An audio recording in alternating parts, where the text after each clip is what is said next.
पर्वत संकल्प न्यूज, अब हर खबर आप तक।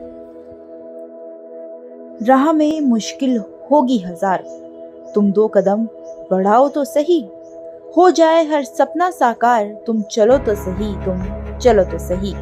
मुश्किल है पर इतनी भी नहीं कि तू कर ना सके, दूर है मंजिल लेकिन इतनी भी नहीं कि तू पा ना सके, तुम चलो तो सही, तुम चलो तो सही।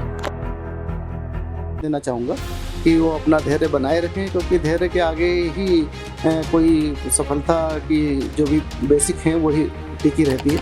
अगर आप में धैर्य है और धैर्य के साथ में आप अपनी तैयारियों में लगे हैं, जीवन में उतार चढ़ाव आते रहेंगे और वैसे ही सफलताएं भी मिलेगी, असफलताएं भी मिलेगी, लेकिन अपना मनोबल नहीं तोड़ना चाहिए और उसमें हमेशा तत्पर रहना चाहिए सकारात्मक सोच के साथ।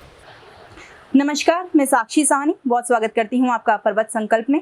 हमारे खास कार्यक्रम में बहुत स्वागत है आपका शून्य से शिखर तक। अक्सर जो बंदा शून्य होता है उसको बहुत सारी चीज़ों का सामना करना पड़ता है, जहां आम जनमानस के ताने होते हैं, जहां पढ़ाई में स्ट्रेस होता है, तो वहीं इस स्ट्रेस के चलते सुसाइड जैसी तमाम चीज़ों के बारे में वो सोचना शुरू कर देता है।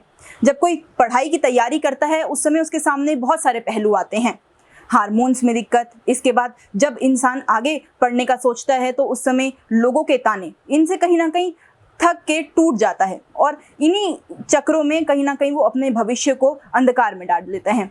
लेकिन कुछ ऐसे भी लोग होते हैं जो इन्हीं चीज़ों को अपनी ताकत बनाते हैं और ताकत बनाकर उस मार्ग पर चलना शुरू करते हैं जिस मार्ग पर हर कोई सपना देखता है कि वो एक दिन पहुँचे। हम बात करने जा रहे हैं एक ऐसे अधिकारी की जो अपने सौम्य स्वभाव के लिए परिचित है। ऐसा अधिकारी जो ना ही सिर्फ हर किसी को अपना समझता है बल्कि हर किसी को वक्त भी देता है। हमारे बीच में मौजूद हैं हरिचंद सेमवाल जी, IAS अधिकारी हैं, सचिव हैं सिंचाई विभाग के। बहुत स्वागत है सर आपका। धन्यवाद मैम। सर, सबसे पहला प्रश्न मेरा ये है, क्योंकि अगर आपके जीवन काल की ही बात करें सर, तो अमूमन बात ये होती है कि हर कोई सपना देखता है कि वो भी IAS अधिकारी बने, लेकिन तैयारी करते हुए यूँ तो बहुत सारी चीज़ें उनके सामने आती हैं, जहाँ डिमोटिवेशन होती है, वहीं स्ट्रेस होता है। तो ऐसे समय को किस तरीके से डील करना चाहिए और आपने कैसे इस तरीके को डील करा? बहुत अच्छी बात कही मैम आपने। जहाँ तक मेरा अपना जीवन का प्रश्न है, मैंने BCom करने के बाद MCom टैक्सेशन से किया था, उसके बाद लॉ किया। इसी बीच में बैंक में प्रोबेशनरी ऑफिसर के रूप में स्टेट बैंक ऑफ इंदौर में मैं रहा। साथ ही मैं अपनी तैयारियों में लगा रहा प्रशासनिक सेवाओं के लिए, जिसमें अलग अलग राज्यों की, उत्तर प्रदेश की बात है, राजस्थान की हो, मध्य प्रदेश की हो, उसकी लोक सेवा आयोग के मैंने एग्ज़ाम दिए।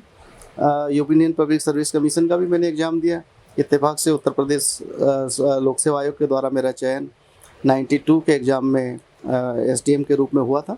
तब से लगातार मैं आमजन के लिए, सेवा के लिए तत्पर हूँ।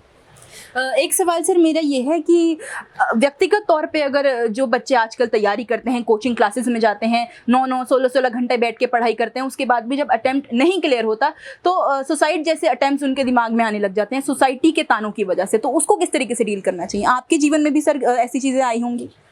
जहाँ तक आपने कहा कि नवयुवकों के लिए मैं यही सलाह देना चाहूँगा कि वो अपना धैर्य बनाए रखें, क्योंकि धैर्य के आगे ही कोई सफलता की जो भी बेसिक हैं वही टिकी रहती है। अगर आप में धैर्य है और धैर्य के साथ में आप अपनी तैयारियों में लगे हैं, जीवन में उतार चढ़ाव आते रहेंगे और वैसे ही सफलताएं भी मिलेगी, असफलताएं भी मिलेगी, लेकिन अपना मनोबल नहीं तोड़ना चाहिए और उसमें हमेशा तत्पर रहना चाहिए सकारात्मक सोच के साथ। एक बहुत सफल अधिकारी के रूप में सर हम आपको देखते हैं और आपका जीवन काल पूरा रहा है।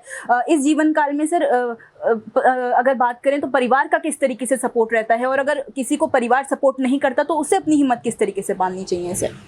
परिवार के सपोर्ट की बहुत ज़रूरत होती है बच्चों को, क्योंकि वो दौर ऐसा होता है कि जहाँ आपकी शैक्षिक करियर पूर्ण हो रहा होता है, वहीं आपको अपने जीवन यापन के लिए, जीवन में करियर की उन्नति के लिए अपने आप को तैयारी में भी झोंकना पड़ता है। तो परिवार का जहाँ तक है ज़रूरी है सहयोग, और जहाँ परिवार के साथ में मनमुटाव रहता है वहाँ बच्चों को धैर्य और सकारात्मक सोच के साथ आगे बढ़ना चाहिए। मैं नहीं समझता कि अगर वो अपना पेशेंस बनाए रखेंगे तो सफलता नहीं मिलेगी। सफलता मिलने के लिए सकारात्मक सोच भी बहुत आवश्यक है।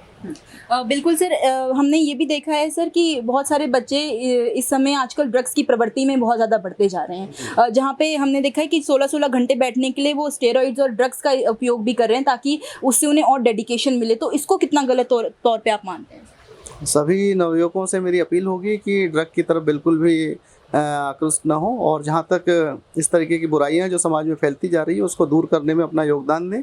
और आसपास के समाज में अगर इस तरीके की प्रवृत्ति बढ़ रही है तो प्रशासन को उसमें सूचित करें, ताकि प्रशासन समय रहते उसमें सकारात्मक और निरोधात्मक कार्रवाई कर सकें।